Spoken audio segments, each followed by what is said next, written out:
Amazon loses a lot of inventory. It makes sense because think about just how many trucks, how many planes, how many different inventory items, how many sellers they have to deal with. Amazon lost your inventory. The only way you can get reimbursed for that is if you file a case or a claim against Amazon. Welcome to the Mastering E-commerce Marketing Podcast. I'm your host, Eitan Koter, co-CEO of Vimy.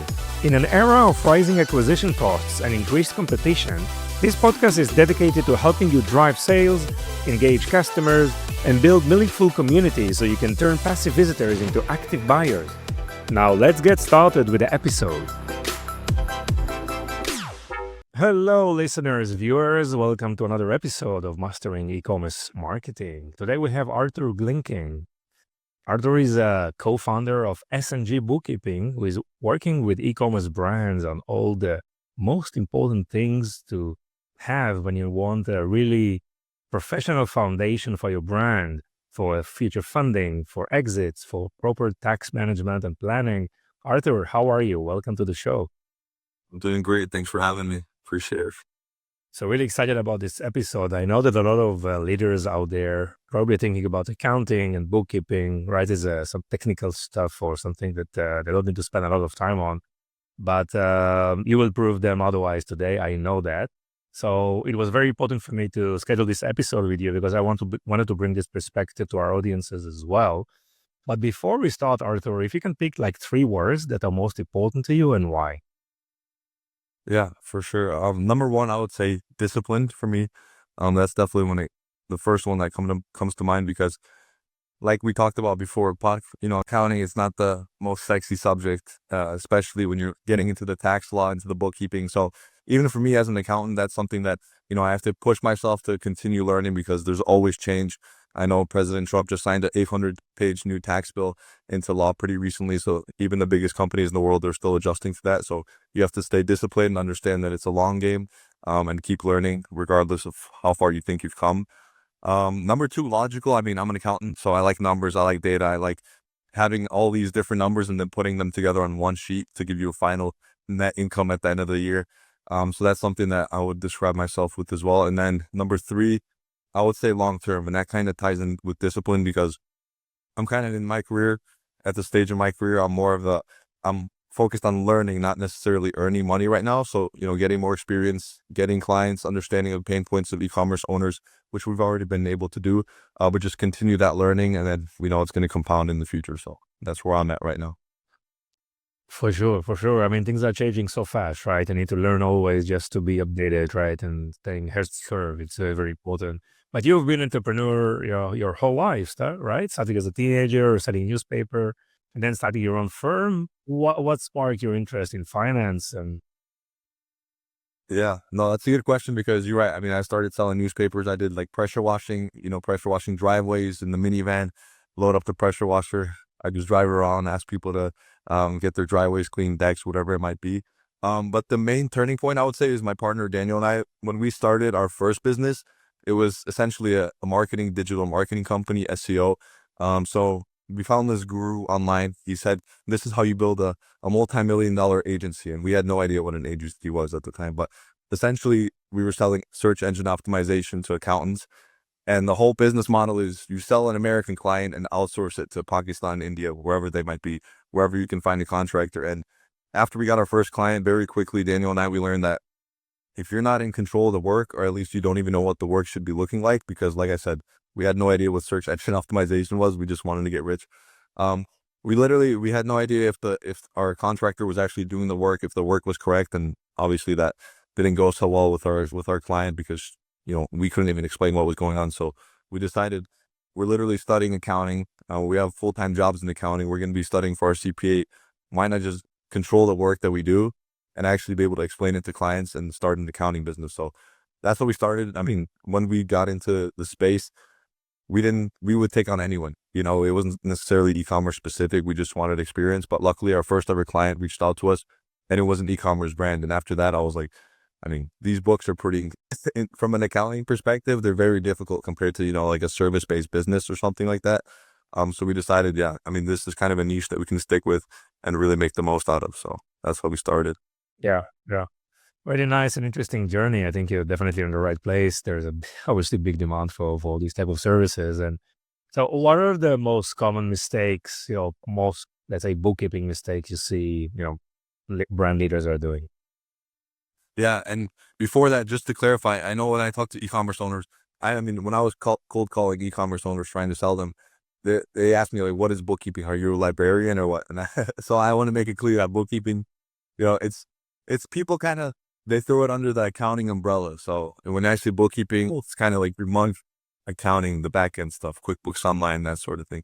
Um, so just wanted to get that out there. But yeah, in terms of, I mean, errors and mistakes that I see, it's a lot because even our first client that we saw, their previous accountant was doing their books, or he was an accountant for over 40 years and he still made crazy amount of mistakes, which was to me very surprising. Wow.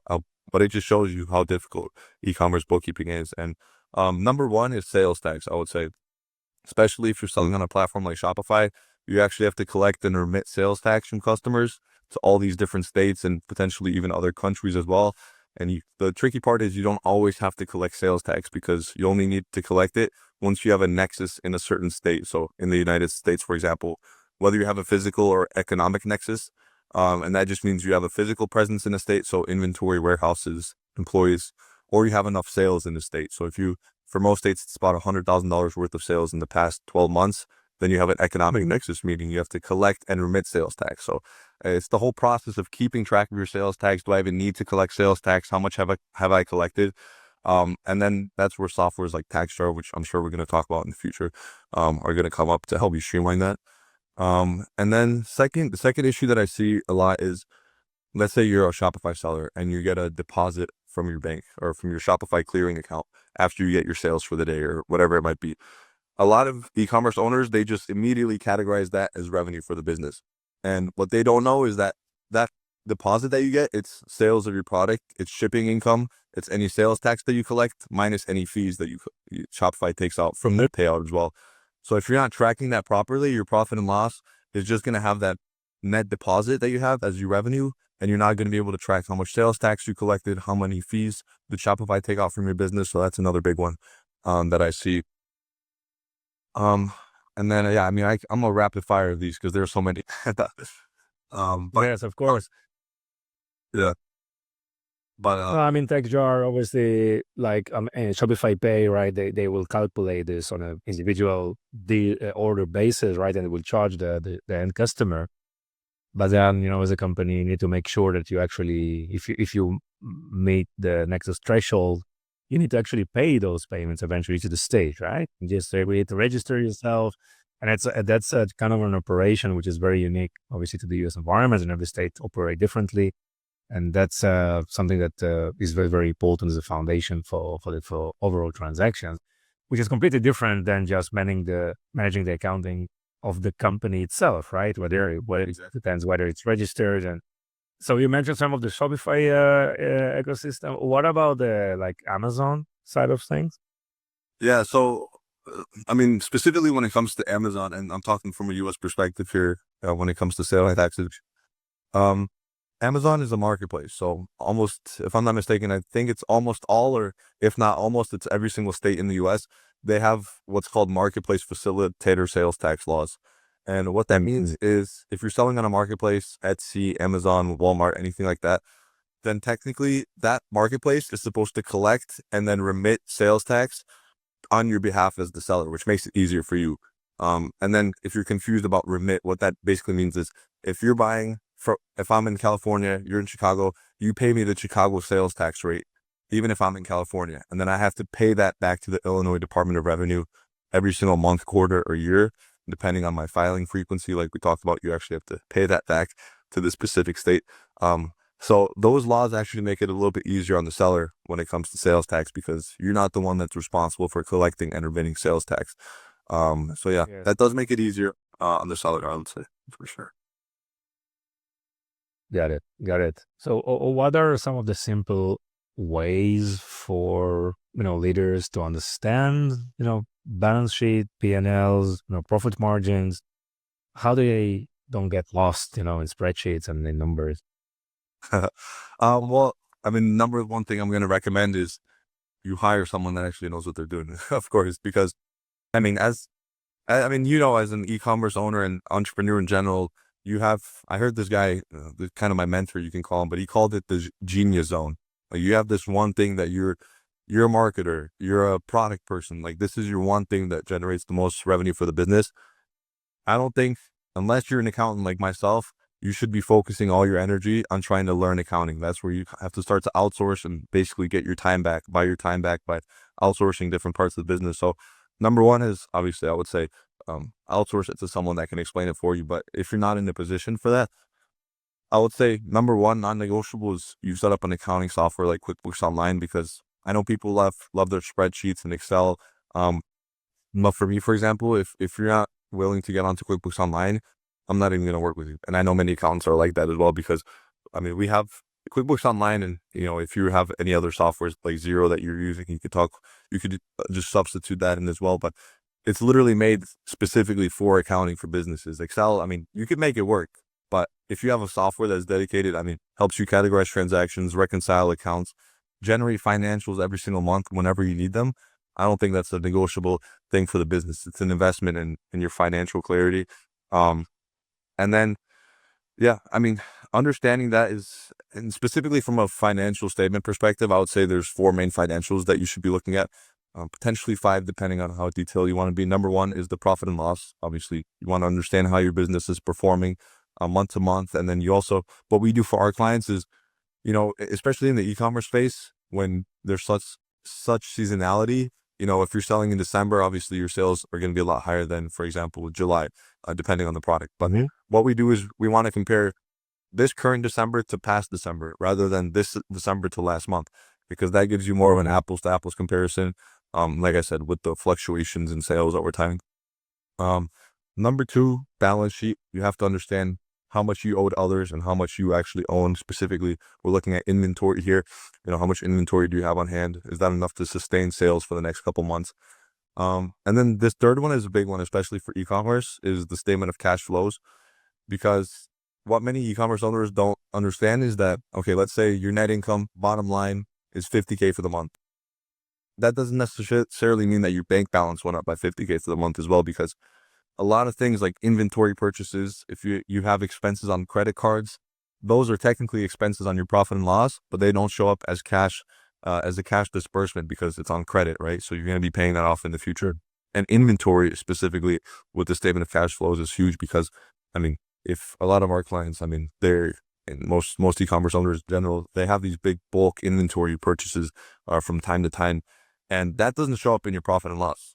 But I guarantee you it impacts your cash balance, because especially if you have a big purchase and you're on accrual accounting, which I don't know how detailed we want to get about that, but if you're an e-commerce owner, most businesses are on accrual accounting, which just means you recognize expenses once you actually incur them, and you recognize revenue once you earn the revenue. So if you have a big inventory purchase, it's only going to show up as an expense once you actually sell off that inventory as cost of goods sold, not as a big expense immediately. So understanding the difference between this is my net income and this is my cash balance, that's the big thing I would say for e-commerce owners. Yeah, and one more, especially if you're dealing with these big inventory purchases, is the accounts payable aging report. That's something that we provide to our clients when they have big inventory purchases, just so they know exactly how many bills they have left outstanding, when they're expected to pay those bills, and so on, just so their vendors stay happy and they get paid on time, because obviously we know that in the e-commerce space, vendor relations are everything. So we want to keep them happy. Yes. And obviously, term like free cash flow, which is also very important, because if you have a cash flow, but all of that is allocated to like inventory or whatever, then it's not really a cash flow, right? So that's something that is also important to understand. And obviously, it's getting more expensive to operate these type of businesses today. High increasing, marketing cost and various other, things that are influencing the company. So why clean books is so important, for brands in terms of scaling, funding, exits? Tell us more why they need to just make sure that they build this correctly and manage this correctly from the get-go, and they're just reminded like 3 years later that they need to pay, $250,000 to whatever state or something like that. Yeah, no, that's a good question. And there's a couple different ways you can approach this based on your goals as well as the business owner. But number one, regardless if your goal is to get an angel investor, sell the business in the future, you need the numbers for tax compliance, number one. And so when I say bookkeeping, people often group tax, accounting, bookkeeping all into one. So bookkeeping and tax are two separate things. So we basically take care of everything before we hand it off to the tax professional.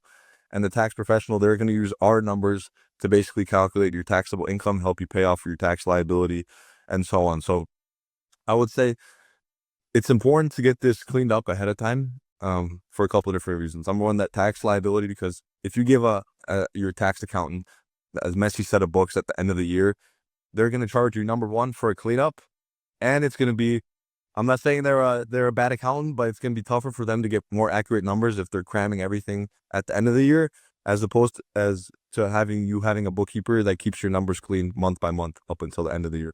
And those CPAs, I mean, if you get a cleanup fee, that's going to be pretty expensive. So just that alone is, Yeah. And when I say cleanup, I mean they take basically a whole year and try to cram it into one project for you instead of you keeping it clean month to month. Number two is, let's say your goal is to get investors or sell a business. The number one thing any investor or potential buyer is going to do is ask for your financials, because they have to understand, maybe you're saying all these things, the business is booming, we're doing great, but the numbers can tell you a different story. So number one thing they're going to ask you, let me see your financial statements, profit and loss, balance sheet, statement of cash flows, any other ones that they might be looking out for specifically to their business. So if you don't have clean books, selling your business is going to be, or even getting investors for your business is going to be way more challenging than it really should be. Yeah.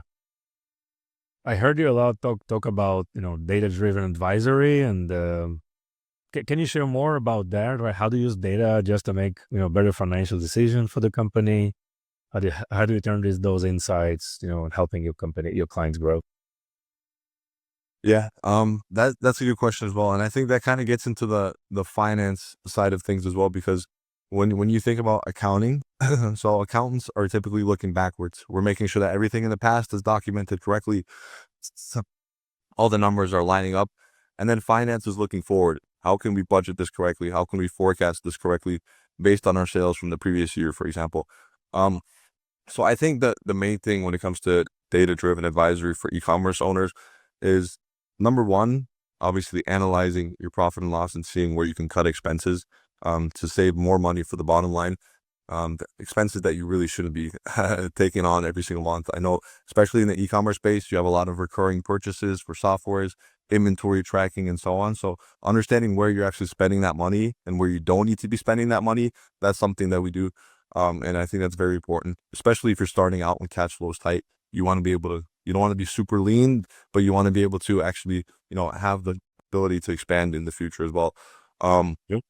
And then number two is analyzing that cash flow, because something that we're currently doing is for our clients, and this is more, like I said, more towards the finance side, but basically now I know we talked about getting an accounting software instead of Excel sheets, but the good thing with Excel is you can actually basically map out their future or their past projections, how much cash they've spent on inventory, their month-to-month expenses and so on, and then use formulas like that to estimate what their expected profit, what their expected inventory output is going to be in terms of how much they're buying. And that can help them understand, in the future, if we're planning a big inventory purchase, this is how much cash we're going to have on hand to invest in that. And this is going to last us X amount of months in terms of our inventory on hand. So kind of looking at the expenses and then cash flow forecasting into the future. Yes, yes. And you mentioned tech and also QuickBooks. The founders are overwhelmed with technology all over the place and software and SaaS subscription. Well, what's the, a typical or recommended tech stack, financial tech stack that you usually recommend, not to overcomplicate things? Yeah. So, I mean, I can just give a brief overview of this, but number one, like I mentioned, having a centralized accounting system like QuickBooks Online, for example. I mean, I keep saying QuickBooks because that's the one I have most experience with. And at least in the US, many business owners, the majority of business owners, they're on QuickBooks Online, including our e-commerce clients as well. Number two is TaxJar. And I know we talked about this as well, but that basically, the cool thing with TaxJar is that, I mean, they have a bunch of reports that actually show you how much tax you've been able to collect from certain states, how much of that tax liability, when it's due, is it due monthly, quarterly, or annually? And the thing I really like about it is it has the option to auto file as well. So I think it's like $35.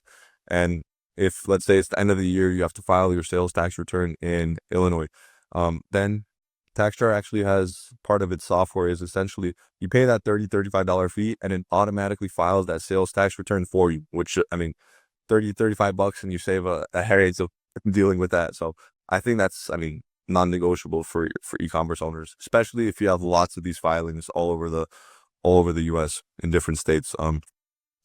Number three would be Webgility. And have you heard of Webgility before? That's okay. Yeah. So I know Webgility, A2X, those are kind of like the main ones in the game. But essentially what it does is it connects your sales channels to QuickBooks Online. So it's like the third party in between the two of them. And what that does is it basically, if you remember how I mentioned, if you map those deposits, you get a $500 Shopify deposit and you mark it directly to revenue, that's incorrect. Webgility goes in the back end and it basically says, okay, this is our actual revenue. So we sold this product over the course of the day, we sold it for $600. Then we also had another $100 worth of shipping fees, plus another $100 worth of sales tax that we collected, minus that, whatever I said, $300 to get you to $500 net deposit from Shopify fees, that minus $300.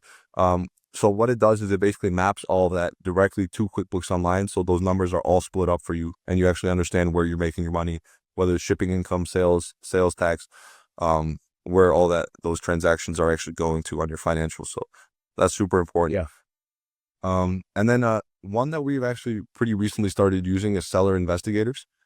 And what that does is on our Amazon clients, for example, Amazon loses a lot of inventory. I mean, it makes sense because think about just how many trucks, how many planes, how many different inventory items, how many sellers they have to deal with. So Sure. the thing that most e-commerce owners don't know is that, okay, Amazon lost your inventory. The only way you can get reimbursed for that is if you file a case or a claim against Amazon. Now, if you're a busy e-commerce owner, you're not going to have time for that. You're not going to be able to analyze all those reports because, I mean, I'm in there all the time and I still barely understand it. I'm not going to lie because they're just so complicated.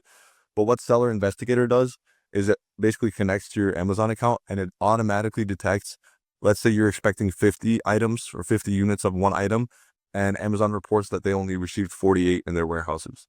Seller Investigators will automatically go in there, file a claim for those 2 items, and then get you reimbursed for those 2 items as well. So Nice. that's something, I mean, I did the math. I was looking at how much the cost of the products that Amazon lost in a certain month. For one of my clients, it was about $300 worth of items. Seller Investigators reimbursed them almost $900. So to me, that was crazy. I was not expecting that at all. But that was something that was really surprising to me, and I think could help a lot of e-commerce owners as well. Wow, very powerful. Very nice. Yeah. Do you see any emerging trends or emerging tools or any tech trend that is shaping the accounting space? Yeah, no, that's a good question because one of our clients actually right now, I haven't worked with this specific software as well, but we're helping them get onboarded, and that's something that we're planning on using for them as well in terms of the accounting backend stuff is Linworks. So it's an inventory management platform. I'm sure there's multiple other competitors on the market, but the one that we chose to go with was Linworks. And the reason for that is because obviously nowadays you have the opportunity to sell on Amazon, Etsy, Shopify, multiple different marketplaces and stores. So keeping track, although inventory or QuickBooks Online can keep track of inventory pretty well, it's an accounting software, not necessarily an inventory software, which, like I said, I mean, it gets complicated if you're dealing with all these different marketplaces and stores as well online. So I think a big trend is actually going to be understanding this is how much inventory we have per location. And, the total inventory value is important, but you have to understand when you have to restock certain locations as well. If you have third-party logistics software, it's like ShipBob as well, understanding that this specific store or this warehouse is running low on inventory, now it's time to replace it. So I think that, having a good inventory management system is going to be even more important as you grow and you expand your marketplaces and stores. So, Yes, I mean, it's so critical just to optimize things, make sure you risk manage and make things profitable in a smart way. So yeah, fully agree. Interesting stuff. So tell us more about SNG Bookkeeping. What's your dream engagement look like? dream engagement from our perspective. In terms of the services you provide, in terms of the type of customer? Yeah. Okay. Yeah, that's a good question. I would say from our perspective, and the reason we chose e-commerce, like I mentioned in the first place, is because we did see a gap. Like I mentioned, the previous accountant that was in the game for 40 years, we looked at his books and we're like, what is this? This is pretty crazy. But our dream account, a dream client is someone where we can implement all these different things that I talked about, whether it be sales tax, because we have clients that they have external sales tax companies just because it's so complicated and they have such a high volume of transactions.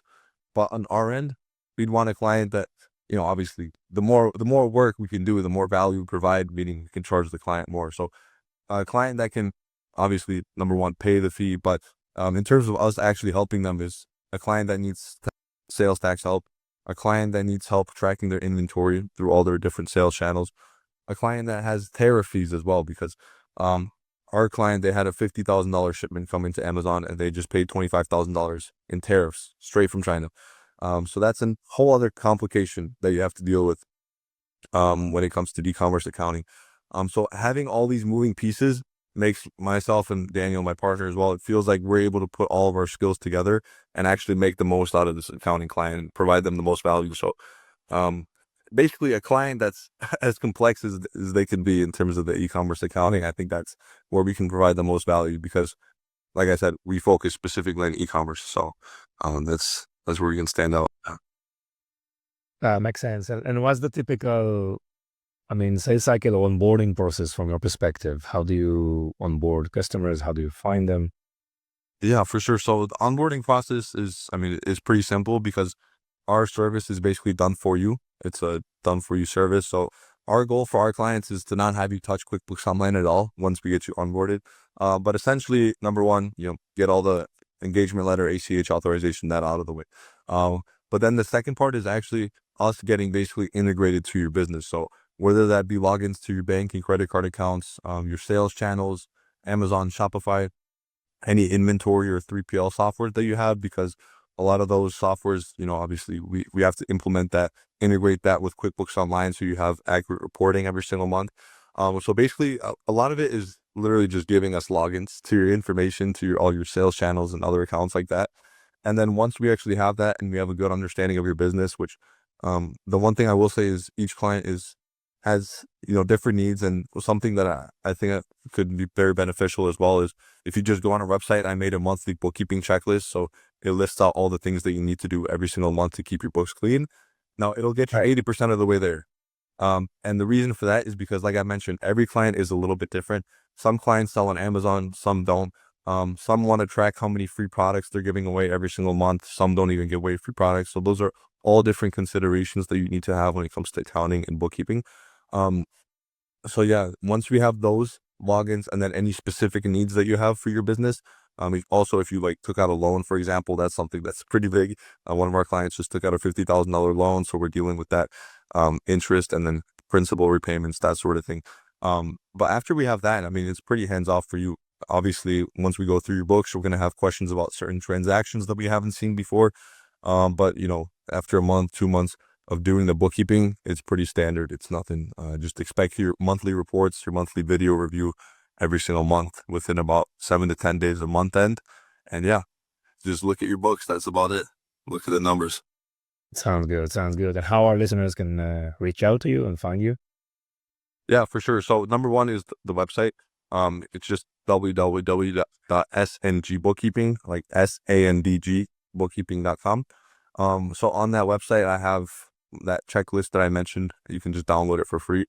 But also what we do is a free QuickBooks Online audit for e-commerce owners. So basically you and I, we sit down, talk about your business and then share your screen with QuickBooks Online open. And I'll show you exactly where any issues that you're having. If you have any questions as well, I talk about those issues and how you can fix those in QuickBooks Online as well. That's completely free. And then I also have, we've been getting into the content game as well.